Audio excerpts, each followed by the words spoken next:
18,158 ಅಕ್ರಮ ಸಕ್ರಮ ಪೆಂಡಿಂಗ್ ಇತ್ತು. ಅದರಲ್ಲಿ 17,712 ಮುಗಿದಿದೆ. 446 ಬಾಕಿ ಇದೆ. ಈಗಾಗಲೇ ಅದು ಸಮೇತ ಇನ್ನೊಂದು 9 ತಿಂಗಳಲ್ಲಿ 9 ಮಂತ್ಸ್ 9 ತಿಂಗಳಲ್ಲಿ ಬಾಕಿ ಇರೋದು ಸಮೇತ ಪೂರೈಸಿಬಿಟ್ಟು ಎಲ್ಲ ಸರಿ ಮಾಡ್ತೀವಿ. ನೀವೆರಡು ಸಬ್ಸ್ಟೇಷನ್ ವಿಚಾರ ಹೇಳಿದ್ರ, ಅದೇ ಹೇಳ್ತಾ ಇದ್ದೀನಿ. ಈಗ ಅದೇನಾಗಿತ್ತು, ಮೊದಲು ನಮ್ಮ SR ರೇಟ್ ಹಳೆಯ ರೇಟ್ ಆಗಿತ್ತು. ಈಗ KPTC ಹೊಸದಾಗಿ SR ರೇಟ್ ಮಾಡಿದ್ದಾರೆ. ಆದಷ್ಟು ಬೇಗನೆ ಈಗಾಗಲೇ ಕರೀಲಿಕ್ಕೆಲ್ಲ ಸಿದ್ಧತೆ ಮಾಡ್ತಾ ಇದ್ವಿ. ಟೆಂಡರ್ ಕರೆದ್ಬಿಟ್ಟು 2 ಸಬ್ಸ್ಟೇಷನ್ ಸಮೇತ ರಿಸೀವಿಂಗ್ ಸ್ಟೇಷನ್ ಸರ್. ಇನ್ನೊಂದು MB ಕಾವ್ ಸಬ್ ಸ್ಟೇಷನ್ ಟೆಂಡರ್ ಆಗೋಗಿದೆ, ಫೈನಾನ್ಷಿಯಲ್ ಬಿಡ್ ಓಪನ್ ಆಗಿದೆ, ಅವ್ರಿಗೆ ಕಾರ್ಯಾದೇಶ ಕೊಟ್ಟು ಕಾಮಗಾರಿ ಸ್ಟಾರ್ಟ್ ಆಗಿದೆ. ಎರಡಕ್ಕೂ ಆದಷ್ಟು ಬೇಗನೆ ಅದನ್ನ ಮಾಡಿಸುವಂತ ಕೆಲಸ ಮಾಡಿಸಿ. ಧನ್ಯವಾದಗಳು. ವೇದವ್ಯಾಸ್ ಕಾಮತ್. ಸಭಾಧ್ಯಕ್ಷರೇ, ಆಯುಷ್ಮಾನ್ ಭಾರತ್ ಮತ್ತು ಆರೋಗ್ಯ ಕರ್ನಾಟಕ ಯೋಜನೆಯ ಹಲವಾರು ಸಮಸ್ಯೆಗಳ ಬಗ್ಗೆ ಪ್ರಶ್ನೆ ಸಂಖ್ಯೆ 479 ಮಾನ್ಯ ಆರೋಗ್ಯ ಮತ್ತು ಕುಟುಂಬ ಕಲ್ಯಾಣ ಸಚಿವರಿಗೆ ಕೇಳಲು ಬಯಸ್ತೇನೆ.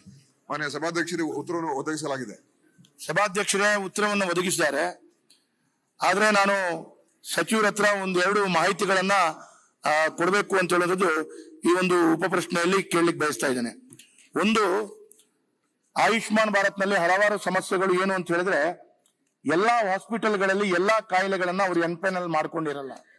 ಹಾಗಿರುವಾಗ ಯಾವುದೇ ಒಂದು ರೋಗಿಗಳು ಆ ಪ್ರಸ್ತುತವಾಗಿ ಆಸ್ಪತ್ರೆಗೆ ಹೋದಾಗ ಆ ಕಾಯಿಲೆಗಳು ನಮ್ಮ ಆಸ್ಪತ್ರೆಯಲ್ಲಿ ಎಂಪೈನಲ್ ಆಗಿಲ್ಲ ಅಂತ ಹೇಳುವಂತದ್ದನ್ನ ಹೇಳಿ ಅವರನ್ನ ಹೊರಗಡೆ ಕಳಿಸುವಂತದ್ದು ಅಥವಾ ಬೇರೆ ಆಸ್ಪತ್ರೆಗೆ ಕಳಿಸುವಂತ ವಿಚಾರಗಳು ನಿರಂತರವಾಗಿ ಆಗ್ತಾ ಇದೆ. ಕೆಲವೊಂದು ಕಡೆಯಲ್ಲಿ ಏನಾಗುತ್ತೆ ಅಂತ ಹೇಳಿದ್ರೆ, ಸ್ವಲ್ಪ ಅರ್ಧವಾಸಿ ಟ್ರೀಟ್ಮೆಂಟ್ ತೆಗೆದುಕೊಂಡ ನಂತರ ಇದಕ್ಕೆ ಹಣ ಕಟ್ಟಿ ಇದು ಈ ಕಾಯಿಲೆ ನಮ್ಮ ಆಸ್ಪತ್ರೆಯಲ್ಲಿ ಎಂಪೈನಲ್ ಇಲ್ಲ ಅಂತ ಹೇಳುವಂಥದ್ದು ಹೇಳ್ತಾರೆ. ಹೇಳಿದ ತಕ್ಷಣ ಅವರು ಬೇರೆ ಆಸ್ಪತ್ರೆಗೆ ಹೋಗ್ಬೇಕು, ಇಲ್ಲಿ ಹಣ ಕಟ್ಟಿ ಹೋಗ್ಬೇಕು. ಈ ಒಂದು ಸಮಸ್ಯೆಗಳು ಇದೆ.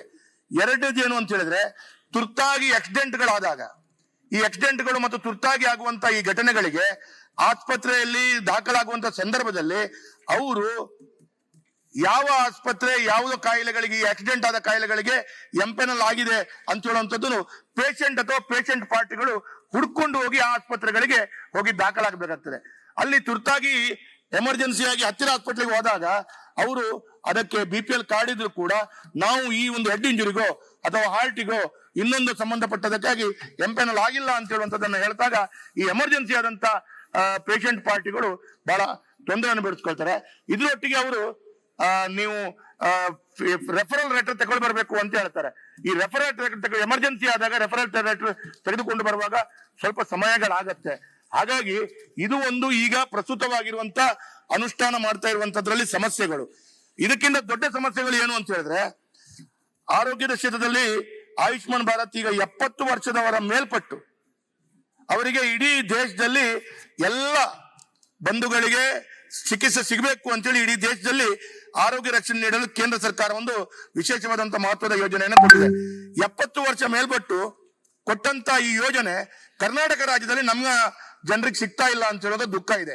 ಹಾಗಾಗಿ ಇದನ್ನ ನೀವು ಆ ಕೇಂದ್ರ ಸರ್ಕಾರ ಕೊಟ್ಟಂತ 70 ವರ್ಷ ಮೇಲ್ಪಟ್ಟಂತ ವ್ಯಕ್ತಿಗಳಿಗೆ ಇದು ಸಿಗ್ತಾ ಇಲ್ಲ ಅಂತ ಒಂದು ವಿಶೇಷವಾದಂತಹ ವಿಚಾರಗಳನ್ನ ಮನಸ್ಸಿನಲ್ಲಿಟ್ಟುಕೊಂಡು ನಮ್ಮ ರಾಜ್ಯ ಸರ್ಕಾರ ಇದಕ್ಕೆ 70 ವರ್ಷ ಮೇಲ್ಪಟ್ಟವರಿಗೂ ಕೂಡ ಈ ಅವಕಾಶಗಳು ವಂಚಿತರಾಗಿದ್ದವರಿಗೆ ದೊರಕಿಸಿಕೊಡ್ಬೇಕು ಅಂತೇಳಿ ನಾನು ಸಚಿವರ ಹತ್ರ ಕೇಳಲಿಕ್ಕೆ ಬಯಸ್ತೇನೆ.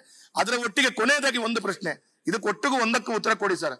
ಕೊನೆಯದಾಗಿ ಏನು ಅಂತ ಹೇಳಿದ್ರೆ, ಇದರಲ್ಲಿ ಕೂಡ ಕೆಲವಾರು ಕಡೆಗಳಲ್ಲಿ ಎಮರ್ಜೆನ್ಸಿ ಹೋದಾಗ ಆ ಆಸ್ಪತ್ರೆಗಳಲ್ಲಿ ICU ಇರಲ್ಲ.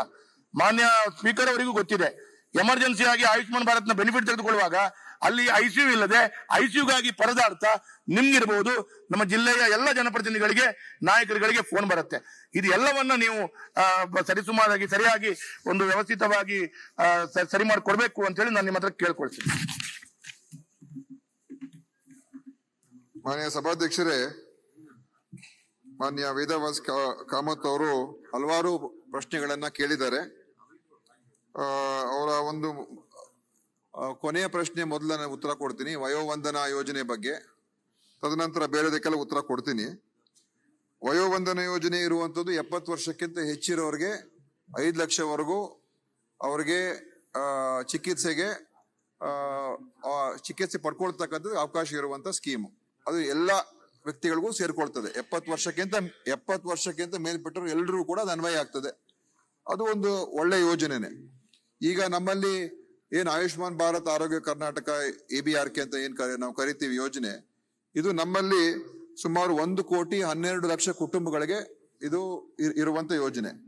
ಕೇಂದ್ರ ಸರ್ಕಾರ ನಮಗೆ ಸುಮಾರು 69 ಲಕ್ಷ ಕುಟುಂಬಗಳು ಮಾತ್ರ ಕವರ್ ಮಾಡ್ತಾ ಇದೆ. ಅದಕ್ಕಿಂತ ಹೆಚ್ಚು ಕುಟುಂಬಗಳನ್ನ ನಾವು ಕವರ್ ಮಾಡ್ತಾ ಇದೀವಿ. ಆದ್ರೆ ಇದರಿಂದ ಏನಾಗಿದೆ, ಬಹುತೇಕ ಮತ್ತು APL ಕಾರ್ಡ್ಗಳು ಕೂಡ ನಾವು 30% ವರೆಗೂ ನಾವು 1.5 ಲಕ್ಷಕ್ಕವರೆಗೂ ನಾವು ಕವರ್ ಮಾಡ್ತಾ ಇದೀವಿ. ಸೊ ಬಹುತೇಕ ನಮ್ಮ ರಾಜ್ಯದ ಎಲ್ಲಾ ಕುಟುಂಬಗಳು ನಾವು ಈಗಾಗಲೇ ಕವರ್ ಮಾಡ್ತಾ ಇದೀವಿ. ಒಂದು. ಎರಡನೇದು ಏನಂತ ಹೇಳಿದ್ರೆ, ವಯೋವಂದನೆ ಇರುವಂತದ್ದು 5 ಲಕ್ಷಕ್ಕಿಂತ ಏನು ಒಂದು ಕುಟುಂಬಕ್ಕೆ 5 ಲಕ್ಷ ಇದ್ರೆ ಅದಕ್ಕಿಂತ ಹೆಚ್ಚು ಖರ್ಚಾದಾಗ ಯಾರಾದ್ರೂ 70 ವರ್ಷ ವಯಸ್ಸಾಗಿರೋರು ಇದ್ದಾಗ 5 ಲಕ್ಷ ಆ ಒಂದು ಮಿತಿಯನ್ನ ದಾಟಿದ್ರು ಕೂಡ ಇನ್ನು 5 ಲಕ್ಷವರೆಗೂ ಅವ್ರಿಗೆ ಸಿಕ್ಕುವಂತ ಒಂದು ಯೋಜನೆ. ಈಗ ಈ ನಾನು ಕೇಂದ್ರ ಸರ್ಕಾರ ಪತ್ರ ಬರೆದಿದ್ದೇನೆ ಮಾನ್ಯ ಸಭಾಧ್ಯಕ್ಷರೇ. ಏನಾಗಿದೆ, ಈ ಆಯುಷ್ಮಾನ್ ಭಾರತ್ ಯೋಜನೆ ಏನಿದೆ ನಮ್ಮ ಇಂಪ್ಲಿಮೆಂಟೇಷನ್ ಈಗ 60-40 ಇದ್ರೂ ಕೂಡ ಕೇಂದ್ರ ಸರ್ಕಾರ 60%, ರಾಜ್ಯ ಸರ್ಕಾರ 40% ಇದ್ರೂ ಕೂಡ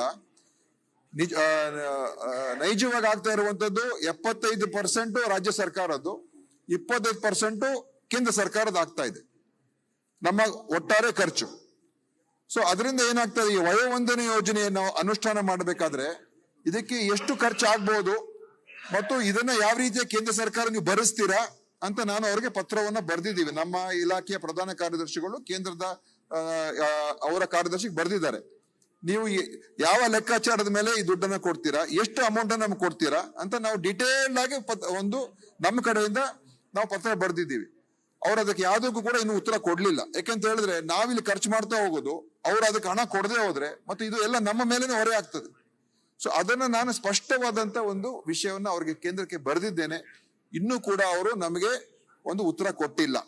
ಆದ್ರಿಂದ ಯಾವ ಪ್ರಮಾಣದಲ್ಲಿ ಅವರು ಈ ಯೋಜನೆ ಅಡಿಯಲ್ಲಿ ನಮ್ಮ ಲೆಕ್ಕಾಚಾರ ಪ್ರಕಾರ ವರ್ಷಕ್ಕೆ ಒಂದು 68.98 ಕೋಟಿ ಅಗತ್ಯ ಆಗ್ತದೆ. ಈ ಸ್ಕೀಮ್ ಅಂದಾಜು ಲೆಕ್ಕ, ಈ ಸ್ಕೀಮ್ ಇಂಪ್ಲಿಮೆಂಟ್ ಆದ್ರೆ ಇದರಲ್ಲಿ ಕೇಂದ್ರ ಸರ್ಕಾರ 60% ಅಂತ ಹೇಳಿದ್ರೆ ನೀವು 36.58 ಕೋಟಿ ಕೊಡಬೇಕಾಗ್ತದೆ. ಈ ಆಧಾರದ ಮೇಲೆ ನೀವು ನಮ್ಗೆ ಮಾಹಿತಿ ಕೊಡಿ ಅಂತ ಹೇಳಿದೀವಿ. ಅವರು ಇದಕ್ಕೆ ಯಾವುದೂ ಕೂಡ ಉತ್ತರ ಕೊಟ್ಟಿಲ್ಲ. ಸೊ ಅವರು ಹೇಳಿದ್ಮೇಲೆ ಖಂಡಿತವಾಗಿಯೂ ನಾವು ಇಂಪ್ಲಿಮೆಂಟ್ ಮಾಡ್ತೀವಿ. ಆದ್ರೆ ನಮ್ಮಲ್ಲಿ 70 ವರ್ಷಕ್ಕಿಂತ ಮೇಲ್ಪಟ್ಟಿರೋ ಕೂಡ ನಮ್ಮ ಸ್ಕೀಮ್ ಅಲ್ಲಿ ಆಲ್ರೆಡಿ ಇದ್ದಾರೆ. ಅದನ್ನ ನಾವೇನು ಅವ್ರಿಗೆ ನಿರಾಕರಣೆ ಏನು ಆಗ್ತಾ ಇಲ್ಲ. ನಮ್ಮ ರಾಜ್ಯದ ಎಲ್ಲಾ 70 ವರ್ಷಕ್ಕಿಂತ ಮೇಲಿರೋರಿಗೆ ನಾವು ಕೊಡ್ತಾ ಇದೀವಿ. ಈ ಒಂದು ಯೋಜನೆ ಇಂಪ್ಲಿಮೆಂಟ್ ಆಗ್ಬೇಕಾದ್ರೆ ಅವ್ರು ನಮಗೆ ಸ್ಪಷ್ಟೀಕರಣ ಕೊಡ್ಬೇಕು. ಯಾಕಂದ್ರೆ ರಾಜ್ಯ ಸರ್ಕಾರ ಈಗ ಆಯುಷ್ಮಾನ್ ಭಾರತ್ ದೇಶ ಎಲ್ಲ ಕಡೆ ಓಡ್ತಾ ಇದೆ. ಜನ ತಿಳ್ಕೊಳ್ತಾರೆ ಕೇಂದ್ರ ಸರ್ಕಾರದ ಯೋಜನೆ ಅಂತ. ಅದು 75% ನಮ್ಮ ರಾಜ್ಯ ಕೊಡ್ತಾ ಇರುವಂತದ್ದು. ಇದು ಈ ರಾಜ್ಯ ಸರ್ಕಾರದ ಅತ್ಯಂತ ದೊಡ್ಡ ಯೋಜನೆ ಇದು. ಸೊ ಇದನ್ನ ನಾವು ತಿಳ್ಕೊಂಡು ಕೇಂದ್ರದ ಒಂದು ಸ್ಪಷ್ಟೀಕರಣ ಬಂದ್ಮೇಲೆ ನಾವು ಖಂಡಿತವಾಗಿಯೂ ಇದನ್ನ ಇಂಪ್ಲಿಮೆಂಟ್ ಮಾಡ್ತೀವಿ. ಮತ್ತೆ ಇನ್ನೊಂದು ಹೇಳಿರ್ತಕ್ಕಂಥದ್ದು, ಅವರು ನಮ್ಮ ಈಗ ತುರ್ತಿನ ಪರಿಸ್ಥಿತಿಗಳಲ್ಲಿ ಆಕ್ಸಿಡೆಂಟ್ ಆದ ಪರಿಸ್ಥಿತಿಯಲ್ಲಿ ಚಿಕಿತ್ಸೆ ನೀಡಬೇಕು. ಅದು 1 ಲಕ್ಷವರೆಗೂ ಎಲ್ರಿಗೂ ಕವರ್ ಆಗ್ತದೆ.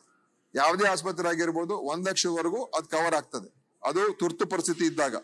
ಮತ್ತು ನಮ್ಮ ಎಂಪ್ಯಾನಲ್ಡ್ ಆಸ್ಪತ್ರೆಗಳಲ್ಲಿ ಅವರು ಖಂಡಿತವಾಗಿಯೂ ಆ 5 ಲಕ್ಷ ಮಿತಿ ಒಳಗಡೆ ಅವರು ಟ್ರೀಟ್ಮೆಂಟ್ ಕೊಡ್ತಕ್ಕಂಥದ್ದಕ್ಕೆ ಅವಕಾಶ ಇದೆ. ಮತ್ತೆ ರೆಫರಲ್ ಸಿಸ್ಟಮ್ ನಮ್ಮ ದೇಶದಲ್ಲಿ, ನಮ್ಮ ರಾಜ್ಯದಲ್ಲಿ ಇರುವಂತಹ ರೆಫರಲ್ ಸಿಸ್ಟಮ್ ಇದೆ. ಅದು ಕೆಲವು ಟೆರ್ಷರಿ ಕೇರ್ಗೆ, ಎಮರ್ಜೆನ್ಸಿ ಕೇರ್ಗೆ ರೆಫರಲ್ ಅಪ್ಲೈ ಆಗೋದಿಲ್ಲ. ಅವ್ರಿಗೆ ರೆಫರಲ್ ಇಲ್ದೇನೆ ಹೋಗುವಂತ ಪ್ರೊಸೀಜರ್ಸ್ ಕೂಡ ಇದೆ, ರೆಫರಲ್ ಅಗತ್ಯ ಇರುವಂತ ಪ್ರೊಸೀಜರ್ಸ್ ಕೂಡ ಇದೆ. ಅದರಲ್ಲಿ ನಾವು ಕೆಲವು ಇದು ಬಹಳ ಚೆನ್ನಾಗಿ ನಡೀತಾ ಉಂಟು. ಎಮರ್ಜೆನ್ಸಿ ಬಂದಾಗ ಖಂಡಿತವಾಗಿಯೂ ಅವರಿಗೆ ಟ್ರೀಟ್ಮೆಂಟ್ ತಗೊಳ್ತಕ್ಕಂಥದ್ದಕ್ಕೆ ಅವಕಾಶ ಮಾಡಿಕೊಟ್ಟಿದ್ದೀವಿ. ಇನ್ನೂ ಏನಾದ್ರೂ ಕ್ರಮ ಮುಂದೆ ತಗೊಳ್ಬೇಕಂತ ಹೇಳಿದ್ರೆ ಖಂಡಿತ ತಗೊಳ್ಳೋಣ. ಆದ್ರೆ ನಮ್ಮ ABRK ಯೋಜನೆ ಇದರ ಒಂದು ಒಟ್ಟಾರೆ ಏನು ನೀವು ಆರೋಗ್ಯ ಸಚಿವರಾಗಿದ್ದಾಗ ಅವಾಗ ಇದು ಇಂಪ್ಲಿಮೆಂಟೇಷನ್ ಬಂತು. ಖಂಡಿತವಾಗಿ ಇದು ಒಂದು ಒಳ್ಳೆಯ ಒಂದು ವ್ಯವಸ್ಥೆ ಅಡಿಯಲ್ಲಿ ನಡೀತಾ ಉಂಟು.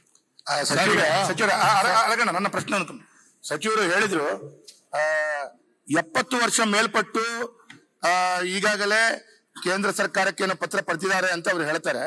ಆದ್ರೆ ದೇಶದ ಸರಿಸುಮಾರು ಎಲ್ಲ ರಾಜ್ಯಗಳಲ್ಲಿ 70 ವರ್ಷದ ಮೇಲ್ಪಟ್ಟಂತ ಈ ಒಂದು ವ್ಯಕ್ತಿಗಳಿಗೆ ಈ ಸವಲತ್ತುಗಳು ಅಡಿಷನಲ್ ಆಗಿ 5 ಲಕ್ಷ ಸವಲತ್ತುಗಳು ಸಿಗ್ತಾ ಇದೆ. ಕೇವಲ ಕರ್ನಾಟಕದಲ್ಲಿ ಸಿಗ್ತಾ ಇಲ್ಲ ಅಂತ ಹೇಳುವಂತ ಮಾಹಿತಿಗಳು ನನಗೆ ಬಂದಿದ್ದು. ಹಾಗಾಗಿ ತಮ್ಮ ಜವಾಬ್ದಾರಿಯನ್ನ ಏನಂತ ಹೇಳಿದ್ರೆ, ಏನಾದ್ರೂ ಏನು ಸರ್ಕಾರಕ್ಕೆ ಪತ್ರ ಬರೆದಿದ್ದೀರಿ, ಅದು ತಮಗೆ ಏನು ಅದಕ್ಕೆ ಸಂಬಂಧಪಟ್ಟಂತ ಏನಾದ್ರೂ ಗೊಂದಲಗಳಿದೆ ಅಥವಾ ಇದಿದೆ, ಅದನ್ನ ತಕ್ಷಣ ತರಿಸ್ಕೊಂಡು ಇದರಿಂದ ನಮ್ಮ ರಾಜ್ಯದ ಜನರು 70 ವರ್ಷ ಮೇಲ್ಪಟ್ಟವರು ವಂಚಿತರಾಗಬಾರ್ದು ಅಂತೇಳಿ ಒಂದನೇ ವಿಚಾರ. ಎರಡನೇದು ನಂದೊಂದು ಪ್ರಶ್ನೆ, ನೀವು ಹೇಳಿದ್ರಿ ಎಂಪೆನಲ್ ಎಲ್ಲ ರೋಗಗಳಿಗೆ, ಎಲ್ಲ ಕಾಯಿಲೆಗಳಿಗೆ ಅಥವಾ ಎಲ್ಲ ಎಮರ್ಜೆನ್ಸಿಗಳಿಗೆ ಎಲ್ಲ ಆಸ್ಪತ್ರೆಗಳಲ್ಲಿ ಎಂಪೆನಲ್ ಆಗಿಲ್ಲ. ಒಂದು ಉದಾಹರಣೆಗೆ, ಒಂದು ಆಸ್ಪತ್ರೆ ಕೇವಲ 5 ಕಾಯಿಲೆಗಳಿಗೆ ಮಾತ್ರ ಎಂಪೆನಲ್ ಮಾಡ್ಕೊಂಡಿದ್ದಾರೆ, 10 ಕಾಯಿಲೆಗಳಿಗೆ ಮಾತ್ರ ಎಂಪೆನಲ್ ಮಾಡ್ಕೊಂಡಿದ್ದಾರೆ. ಆ ಕಾಯಿಲೆ ಬಿಟ್ಟು ಬೇರೆ ಕಾಯಿಲೆಗಳಿದ್ದವರು ಆ ಆಸ್ಪತ್ರೆಗೆ ಹೋದ್ರೆ ಹಣ ಖರ್ಚು ಮಾಡಿ ಅವರು ಬರಬೇಕು. ಇದು 100ಕ್ಕೆ 100 ಸತ್ಯ ಸರ್. ನೀವು ಯಾರ ಹತ್ರ ಬೇಕಾದ್ರೆ ಕೇಳಿ ನೋಡಿ. ಅದಕ್ಕಾಗಿ ನಾನು ಹೇಳುವಂತದ್ದು, ಯಾಕೆ ಎಲ್ಲಾ ಆಸ್ಪತ್ರೆಗಳು ಎಲ್ಲಾ ರೋಗಗಳಿಗೆ ಅದರಲ್ಲಿ 4 ವಿಧಾನ ಮಾಡಿದ್ದಾರೆ, 2A, 3A, 2B ಮತ್ತು 4A. 4A ಅಂತ ಹೇಳಿದ್ರೆ ಎಮರ್ಜೆನ್ಸಿ ಆಗಿ ಬರುವಂತದ್ದು. ಇದಕ್ಕೆಲ್ಲ ಸರ್ 1 ಮಿನಿಟ್, ಇದಕ್ಕೆಲ್ಲವೂ ಎಲ್ಲ ಕಾಯಿಲೆಗಳಿಗೆ ಎಲ್ಲ ಆಸ್ಪತ್ರೆಗಳು ಎಂಪೆನಲ್ ಮಾಡೋ ತರದಲ್ಲಿ ಸರ್ಕಾರ ಕ್ರಮ ವಹಿಸಿಕೊಳ್ಬೇಕು. ಕೆಲವೇ ಕಾಯಿಲೆಗಳಿಗೆ ಕೆಲವೇ ಆಸ್ಪತ್ರೆಗಳು ಮನೆ ಸಭಾಧ್ಯಕ್ಷರೇ, ಆ ಆಸ್ಪತ್ರೆಗಳಲ್ಲಿ ಯಾವ ಸ್ಪೆಷಾಲಿಟೀಸ್ ಇದೆ ಅದು ನಾವು ಎಂಪೈರ್ ಮಾಡಕ್ ನಾವು ತಯಾರಾಗಿರ್ತೀವಿ. ನಮ್ಗೇನ್ ಅದ್ರಲ್ಲಿ ಸಮಸ್ಯೆ ಏನಿಲ್ಲ. ಅದು 2A